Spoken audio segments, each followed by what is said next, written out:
Okolo toho roku 2005 som mapoval hrobové miesta v Dobšinej, pretože osobne si myslím, že je tu hrozne veľa zaujímavých osobností, ktoré majú dosť veľký historický odkaz aj pre dnešok.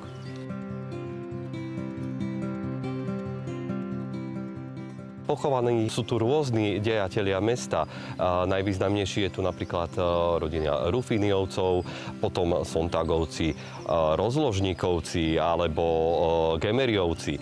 To sú všetko zvučné mená, napríklad boli to kapitáni požiarnych ochrán alebo duchovní.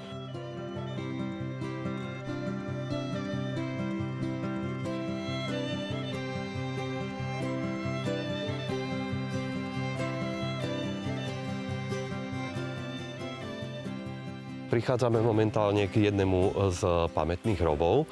Zaujímavé na tom je, že je z roku 1795 a je železný. Vyrobený v Dobšinej.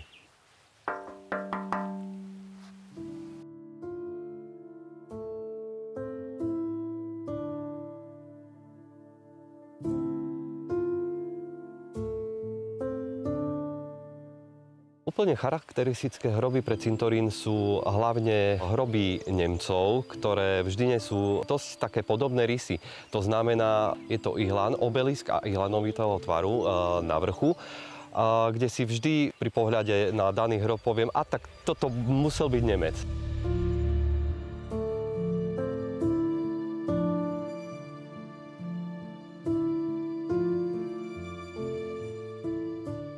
Medzi zvláštnosti tohto cintorína patria aj tzv. Tieto tepané kamene. Ako si môžeme všimnúť, tak majú vytepanú lebku a prekrížené kosti. A oni sa dávali väčšinou vtedy, keď šlo o väčšie nešťastia, ako sú napríklad cholery, mor alebo niečo podobné.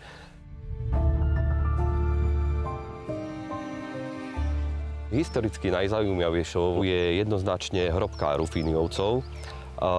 Myslím si, že práve rok 1870 sa hlboko vriel do histórie mesta, pretože práve Eugen Rufíny ako čelný predstaviteľ tejto rodiny objavil svetoznámu Dobšinskú ľadovú jaskyňu. Tým nás preslavil po celom svete. Je to neprehliadnutelná hrobka, pretože doslovne svieti na tom cintoríne.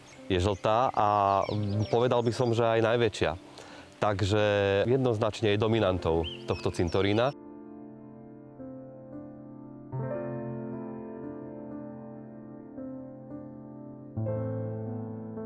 Živým dôkazom toho, že tu žili, je aj pozostalosť, a to je práve Rufínyho vila, ktorú mesto Dobšina nadobudlo do vlastníctva roku 2023. Architektonicky je zaujímavé na tejto vile to, že je prakticky zmenšenou kópiou Mestského úradu.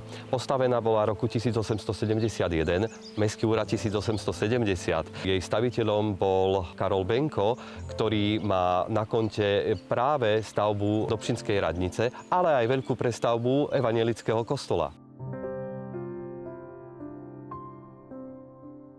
Pozývam všetkých ľudí, aby sa prišli pozrieť do Dobšinej, aby nevynechali cintorín, ale ani svetoznámu Rufínyho vilu.